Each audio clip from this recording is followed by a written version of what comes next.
El Economista, podcast. Hola, bienvenidos y bienvenidas a Economía sin Monotonía, un podcast de El Economista, en donde hablaremos de temas que nos ocupan y nos preocupan. Del otro lado de la línea, encantado de estar con ustedes. Vamos a entrar en materia. Yo soy Ana María Rosas, editora de la sección de Finanzas y Dinero de esta casa editorial, y lo recibo encantada en el arranque de la nueva temporada de este podcast, en donde buscamos hablar de los temas de economía que nos preocupan y nos ocupan, pero de una forma sencilla.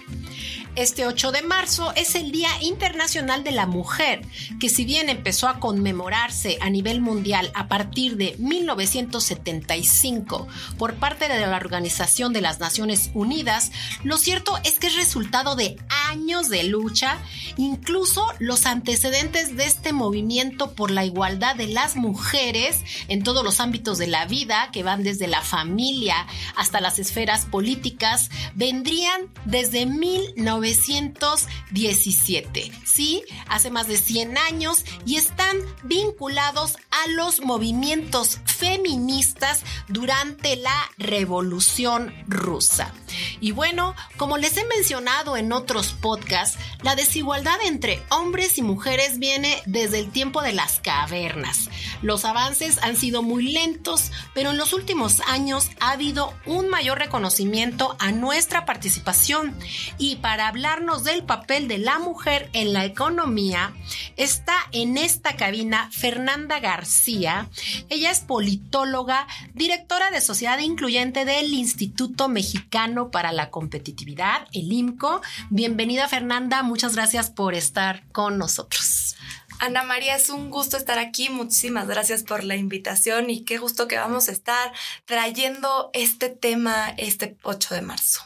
Así es, pues muchas gracias, pero antes que nada, permítanme, por favor, que les diga el que para nosotros es el dato más importante de la semana pasada. Se trata del reporte de las remesas que dio a conocer el Banco de México, las cuales en enero se ubicaron en 4,575 millones de dólares. Esta cifra es mayor al monto que se recibió en enero del 2023, pero es menor a los 5,332 millones de dólares que ingresaron en diciembre.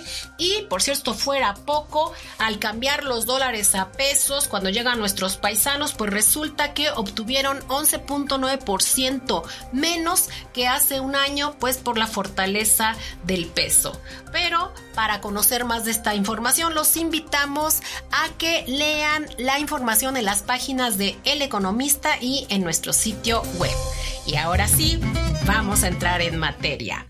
En el mundo, el 50.5% de la población son hombres y el 49.5% corresponde a mujeres. Esto de acuerdo a la información más reciente o las estimaciones más recientes de la Organización de las Naciones Unidas.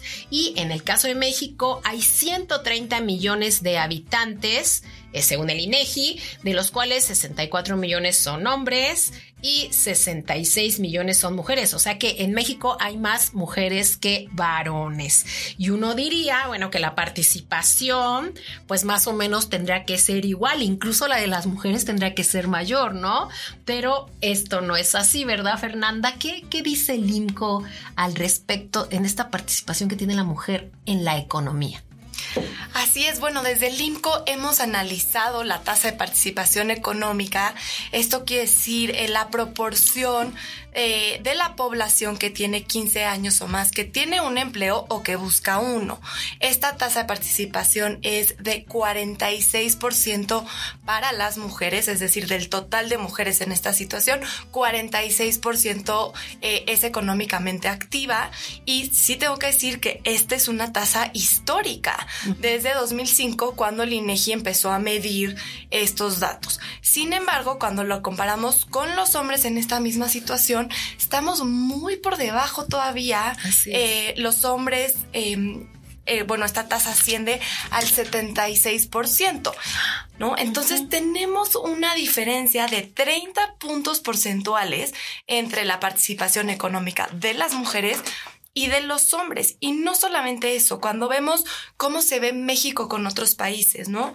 La tasa de participación de las mujeres sigue siendo baja. Estamos por debajo del promedio mundial y por debajo del promedio de la región de América Latina.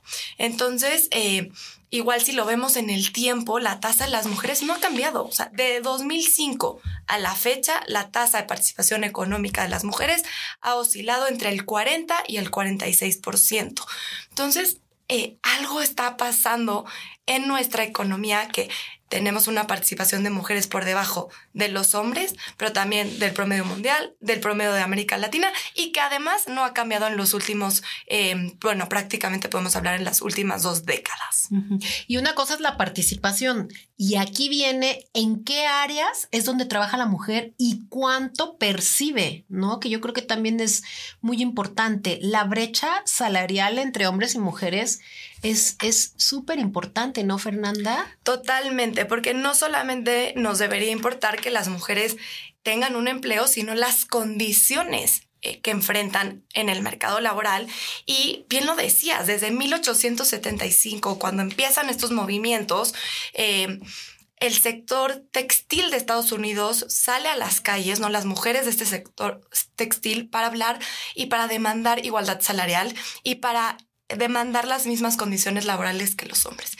Hoy, en este contexto, en México, en el 2024, las mujeres estamos pidiendo lo mismo, ¿no?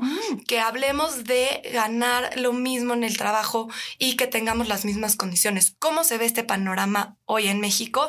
Las mujeres tienden a ganar 16% menos que los hombres.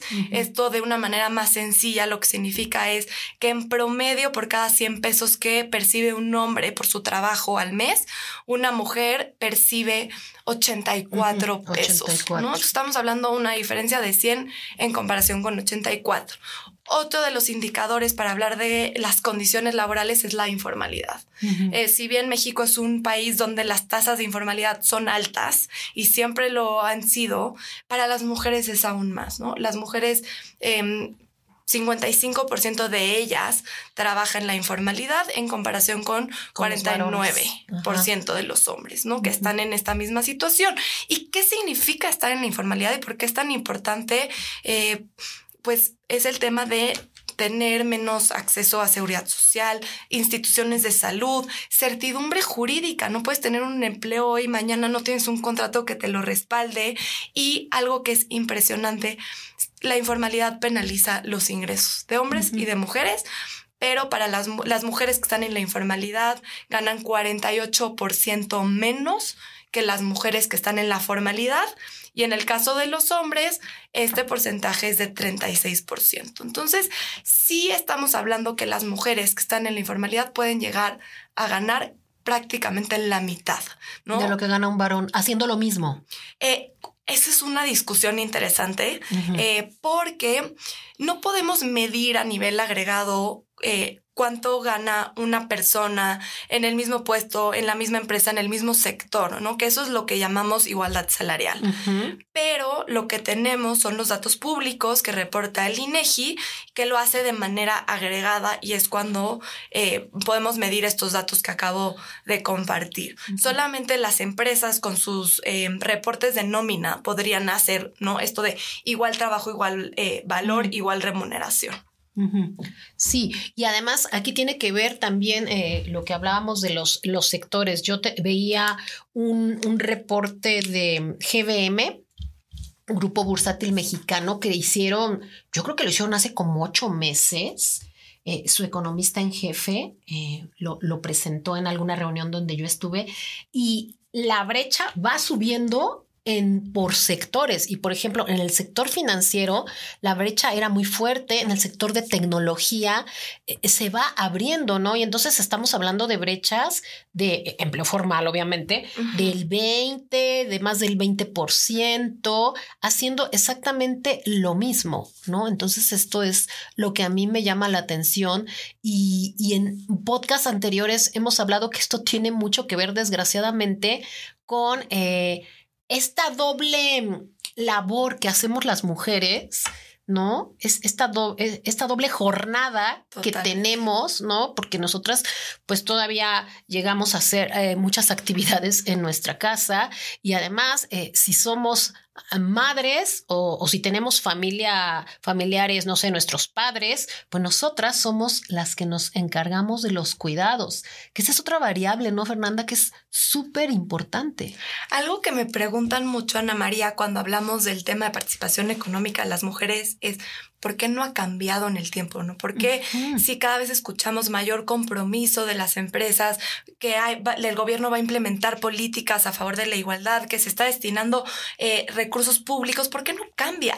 Y una de las, digamos, son muchas aristas y sin duda es un tema de estructuras y demás, pero hay algo clave en esta conversación y son los cuidados.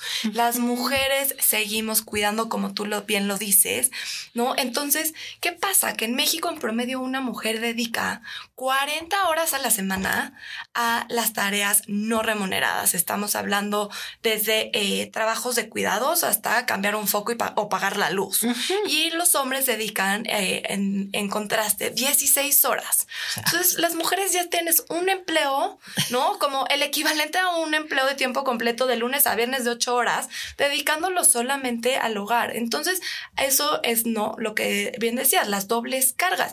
Ya dedicas 40 horas en promedio a estos trabajos no remunerados y además, ¿no? Las mujeres que tienen un empleo pues también dedican su proporción de horas al mercado laboral, ¿no? Entonces ahí tienes esta desigualdad de género en esta repartición de las tareas no remuneradas, que claro se reduce un tema de tiempo, ¿no? Limitas el tema de los cuidados, limita el tema de poder participar en otras actividades económicas, que puede ser estudiar o puede ser tener un empleo remunerado. Y por eso también cuando ves la distribución del tiempo que dedica ¿no? al trabajo, considerando trabajo remunerado y no remunerado, las mujeres de ese tiempo dedican casi 70% al trabajo no remunerado y los hombres el 70% al trabajo remunerado. Está totalmente invertida la relación de a qué le destinamos nuestro tiempo.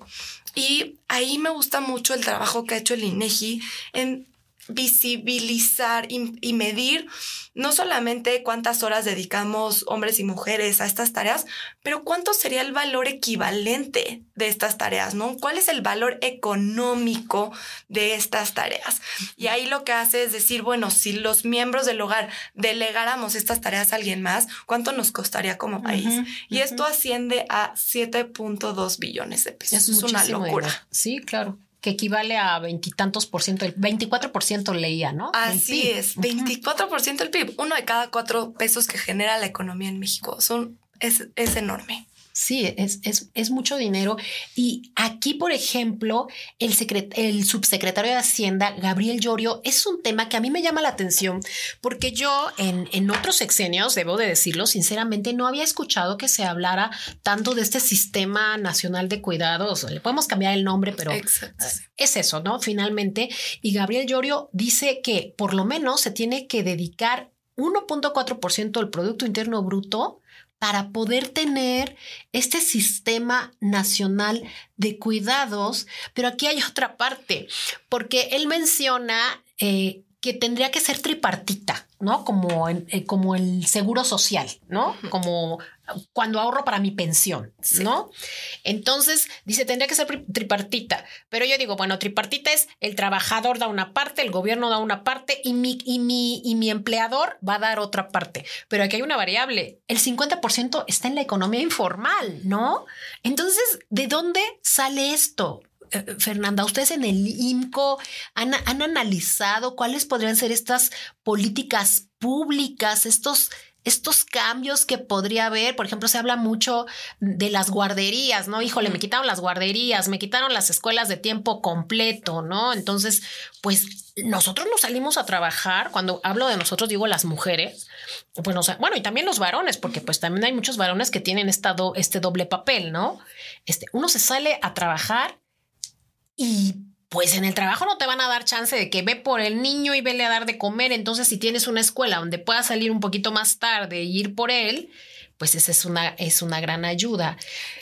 Me parece que tocas un tema clave, porque hoy en México los cuidados están ligados a la condición del trabajador o de la trabajadora, ¿no? Si eres una trabajadora formal, pues tendrás acceso al IMSS si estás en el sector privado, o al ISSSTE si eres servidora pública, ¿no? O bien hay otros esquemas, hablando de infancias y guarderías, que pueden ser de la SEP, del DIF, pero está muy fragmentado el sistema y creo que la oferta principal de cuidados, de nuevo, está ligado a que seas formal. Y bien dices, dejas descubierto esta parte de la informalidad que atendían programas como estancias infantiles y los programas de escuelas de tiempo completo. Entonces, si ya las mujeres que están en la informalidad enfrentan condiciones laborales más precarias, bueno, en el tema de cuidados estamos también, no estamos hablando de una situación que aún es pues de mayor desigualdad o de mayor desprotección. ¿Cómo organizamos estos cuidados? ¿No? Mucho de lo que decimos en el IMCO es, tenemos que repensar cómo nos organizamos como sociedad en el tema de los cuidados. ¿Por qué? Porque hoy no nos funcionan. A toda la población, como hoy están establecidos los cuidados, no nos funciona. ¿Y por qué no nos funciona? Porque está establecido la red de cuidados en una red familiar. ¿Quiénes cuidan principalmente? Las familias. Y dentro de las familias, las figuras principales que cuidan son las madres y después las abuelas, ¿no? Entonces, regresamos al tema de que limitas el tiempo, que les estás adjudicando una carga por roles sociales que existen en temas de género, estereotipos y demás, y que no tienes un sistema público y privado que funcione. Entonces, ¿cómo repensamos estos cuidados? Tenemos que cosas muy básicas, pero empezar a ver dónde está la infraestructura, cuál es la capacidad instalada y generar esta información que hoy no tenemos por la alta fragmentación de la oferta. También pasar esta atención de solamente hablar de cuidados infantiles a de adultos mayores, ¿no? La población está envejeciendo, claro, y no lo podemos dejar fuera. Personas con discapacidad, personas con alguna enfermedad o personas que tienen alta dependencia de los cuidados. ¿Cómo lo repensamos? Necesitamos primero redistribuir los cuidados entre hombres y mujeres, que los hombres tengan una mayor participación en los cuidados.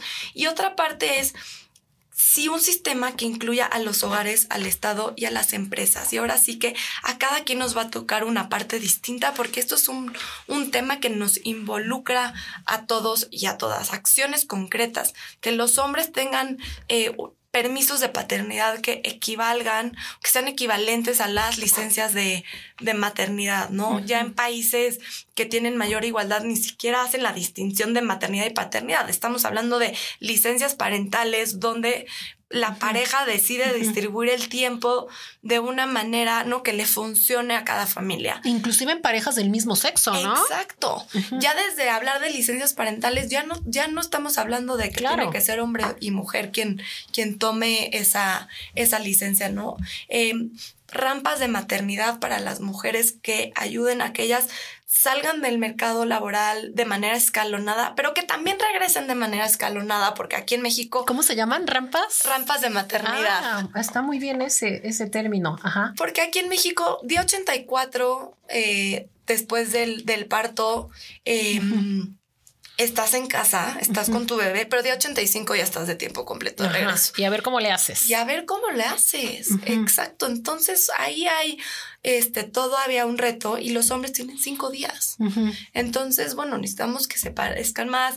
En el Congreso se está discutiendo muchísimo que se extienda a 20 días. 20 días, sin duda, sería un gran paso, pero nos quedamos cortos con el tiempo que se da a las mujeres, porque necesitamos que los hombres participen también en las tareas del hogar y de cuidados, porque es un tema de México demanda cierta cantidad de cuidados y nada más es ver cómo lo acomodamos, porque no vamos a reducir la demanda que necesitamos de cuidados. Eso creo que nada más va a ir aumentando con el tiempo.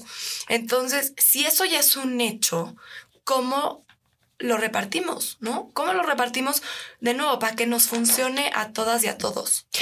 Y aquí, perdón que te interrumpa, No, pero no, aquí por favor. está la variable, lo que decías tú, bueno, se necesita pues que el gobierno también ponga de su parte, que nos dé la información de cuál es la infraestructura con la que se cuenta, pero aquí yo me voy a la parte de los empresarios, ¿no? De nuestros patrones, porque mira, yo veía el otro día una serie coreana, la verdad es que no recuerdo el nombre, pero me llama la atención porque van a tener un bebé y entonces le dice ella, pues pide tu licencia de paternidad, ¿no? Uh-huh. Esto en Corea, y entonces él va y le dice al jefe que la va a pedir y el jefe le dice, ¿estás loco?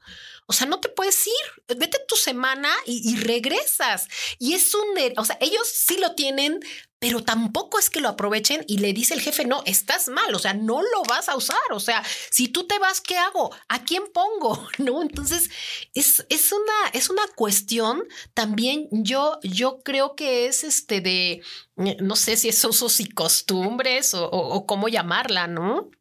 Totalmente. Y creo que ahí falta todavía que, o sea, hablando de las empresas, que conozcan mejor a sus plantillas laborales y saber qué necesitan. Y esto es una anécdota para ilustrar una de las frustraciones en estos temas. No, una empresa con presencia a nivel nacional empezaron, bueno, temas de cuidados, guarderías, gran idea, hay que poner guarderías. ¿Qué pasó? Que no las usaban, no, o sea, guarderías o ludotecas en sitio, porque a lo mejor había ciertas sedes donde no había trabajadoras o trabajadores con niños. Entonces, tampoco va por ahí, ¿no? Hay que tener estos diagnósticos e identificar primero qué se necesita para poder dar a la población políticas que respondan a estas necesidades. Y suena muy básico, pero de verdad es que no se hace. Entonces, a nivel nacional, podríamos decir, bueno, faltan guarderías o faltan centros de atención para adultos mayores. Hoy yo te podría decir, no lo sé, y a lo mejor todavía más preciso, ¿y si faltan en dónde? ¿No? Sí, claro, porque no es en todos los sitios, ¿no? No, podrá haber colonias donde se demande más, habrá colonias donde necesiten otro tipo de cuidados, y bueno, creo que ahí, pensando en las empresas, pueden hacer este ejercicio a nivel pues más individual de preguntar qué necesitan. Creo que esa es la primera falla de las políticas públicas o políticas empresariales en general, que un grupo diseña estas políticas y se asumen necesidades por alguien más. Entonces, digamos, en este caso, ¿no? Preguntarle a sus mujeres, a sus colaboradores hombres también, qué es lo que pudieran necesitar, y pudiera ser que nos sorprenda. A lo mejor es flexibilidad de horarios, ¿no? Para poder dejar a los hijos en el colegio en la mañana y poder entrar un poquito más tarde, salir a la hora antes de comer para recogerlos y estar un rato en las tardes en la tarea y luego retomar en las tardes, noches, ¿no? Uh-huh. Y si eso le funciona a esa persona y a la empresa, está bien. Entonces, creo que ahí hay como otro tipo de acciones, pensando que no todo es infraestructura, para compaginar estas vidas personales con las profesionales. Sí, pero yo creo que sí estamos luchando contra un gran monstruo, ¿no, Fernanda? Son cuestiones muy difíciles y yo creo que tiene que ver mucho lo que decíamos, no aplica lo mismo para cierto sector de la economía. O sea, si trabajas en el sector de servicios, yo creo que es muy difícil que te den esta flexibilidad. Por ejemplo, nosotros en la parte editorial, pues quizá tengamos esa flexibilidad, ¿no? Bueno, redacto mi nota después, voy por mi hijo a la escuela o voy a ver a echarle un ojo a mi papá, ¿no? Y tengo la computadora en las piernas mientras estoy cuidando a mi enfermo, pero desgraciadamente creo que no todos los empleos te permiten esta posibilidad. Te digo, pienso mucho en la parte de servicios. Si trabajas, no sé, en un restaurante, si trabajas pues en una tienda, ¿no? Uh-huh. En una tienda de autoservicio o en una tienda departamental, pues tienes que estar ahí en el sitio, ¿no? Totalmente, o sea, incluso, o sea, hay sectores que demandan mayor presencialidad, ¿no? Uh-huh. Y que estés disponible, ¿no? Las plantas, ¿no? La industria manufacturera, necesitas estar ahí. Uh-huh. Y ahí, pues, justo o sea, la forma de responder a estos temas es distinta. Uh-huh. Ahí funciona mucho, hablando de industria manufacturera, que haya guarderías para toda la zona industrial, ¿no? Y es distinto, ¿no? O puede ser que haya subsidios para guarderías, ¿no? Para el tema de los cuidados. Entonces, sí creo que por eso no hay una receta única, una respuesta única, sino dependiendo de la naturaleza de cada sector, poder ir adaptando estas políticas. Y creo que otra cosa que me quedé con ganas de decir, que mencionabas hace rato, eran el tema de lo cultural, ¿no? Y estos roles que están tan arraigados en México. Y lo podemos ver, ¿no? Y el INEGI de nuevo hace un gran análisis en ese sentido, de decir, dentro del hogar, las tareas que se hacen tienen estereotipos de género. Las mujeres son las que lavan la ropa, las mujeres son las que hacen de comer, y los hombres son los que hacen estas tareas más masculinas, ¿no? Como cambiar los focos, plomería.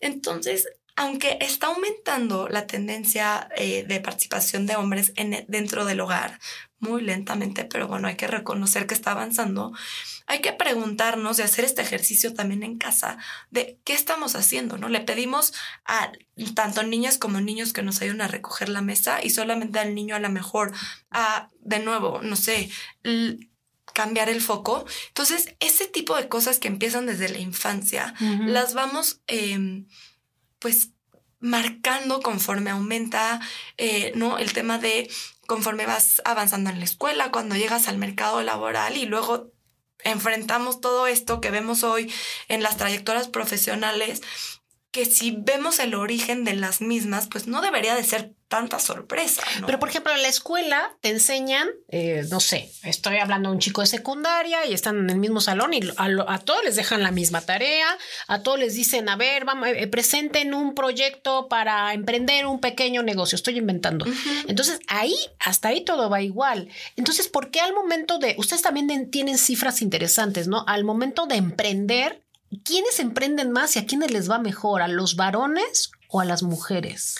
Uy, hay un tema con el tema del emprendimiento, que en México 1 de cada 4 mujeres que están en el mercado laboral emprende en el sentido, tiene un negocio propio, es una súper empresaria o trabaja por su cuenta, ¿no? Es una salida.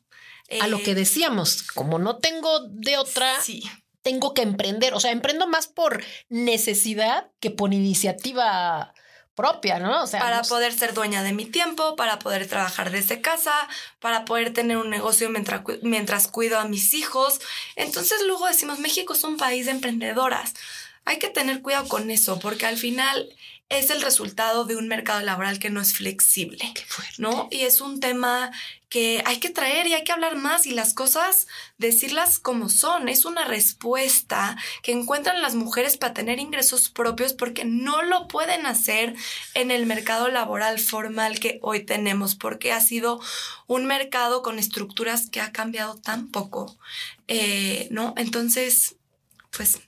Eso ponerlo sobre es que esto es un trancazo lo que estás diciendo, la verdad, ¿no? Porque yo veo, bueno, aquí tenemos una sección de pequeña y mediana empresa, y veo las grandes historias de éxito precisamente de las mujeres, y bueno, las que no sabemos todos, ¿no? Que leemos, que la directora de Pepsi cómo empezó, que no tenía quien le cuidar a los chamacos, y ya después, pero esto que dices es muy fuerte, ¿no? Porque tienes que empezar a ver cómo le haces para sacar. Yo tengo una amistad que empezó a vender manzanas con chile así. Y bueno, y ahorita le vende al Palacio de Hierro, y bueno, ya se fue a Europa y regresó 2 veces, ¿no? Pero fueron muchos años, ¿no? Y de una cosa muy sencilla, ¿no?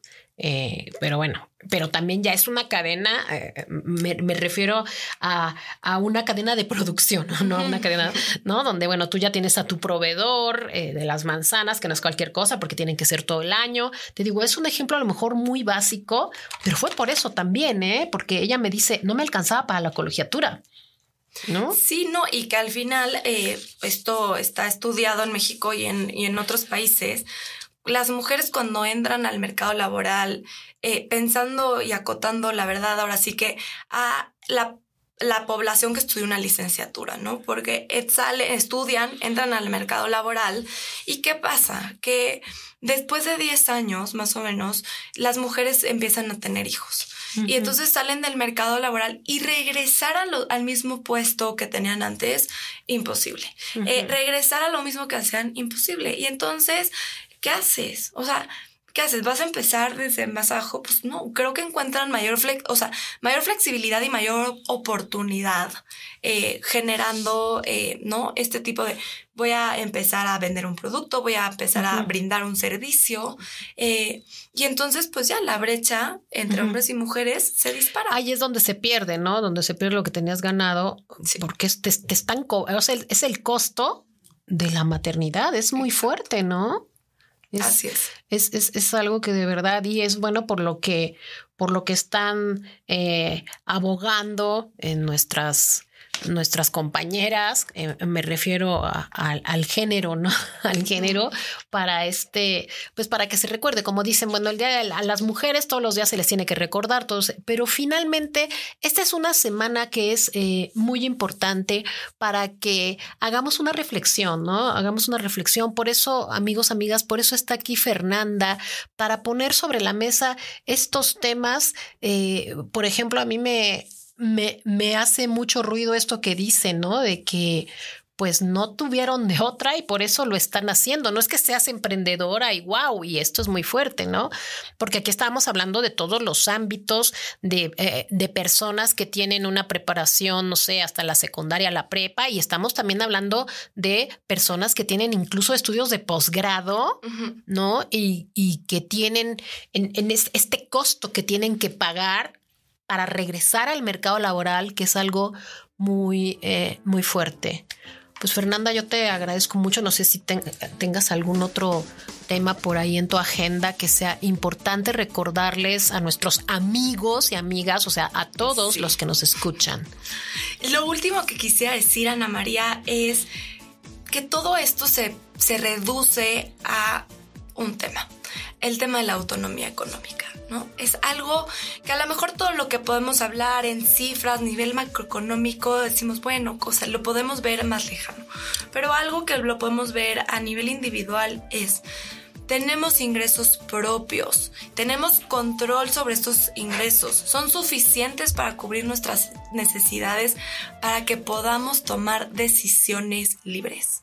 O sea, si nos quedamos con ese mensaje también, es una forma de empezar a cambiar la narrativa y las cosas. O sea, al final quienes impulsamos que haya más participación de mujeres en la economía, que las condiciones laborales sean mejores, tiene que ver porque a nivel individual queremos poder decidir en este mundo donde muchas veces escuchamos quien paga manda, ¿no? Quien paga decide. Así o quien genera el dinero. Entonces, traigamos a la conversación el tema de la autonomía económica, la independencia financiera y hablemos con base en datos, ¿no? Muchas veces me dicen como, Fernanda, es que yo pensé que era la única que estaba en esta situación. No, nadie es la única. No, claro. Son millones y miles de mujeres que están en situaciones así y pues la información al final rompe barreras, rompe brechas. Todo está disponible en la página del IMCO, consúltenla en nuestras redes sociales y en este 8 de marzo hablemos con datos, ¿no? Hablemos de lo que está allá afuera. Ay, te agradezco mucho. Y bueno, amigos, amigas, los invito también a que consulten las páginas de El Economista para encontrar toda esta información del IMCO y de otros organismos que trabajan también en estos temas. También los invito a que escuchen toda la oferta de podcast de El Economista que cada vez se está poniendo mejor. Yo soy Ana María Rosas. Hasta la próxima.